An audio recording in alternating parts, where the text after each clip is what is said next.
Well, friends and neighbors, there's the first door, lock and handset and everything.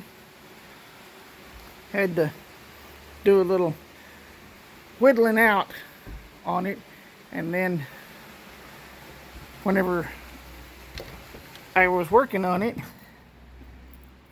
I got to trying to figure out what the deal was, and one of the boards that was for the bucking was kind of twisted right there at the bottom.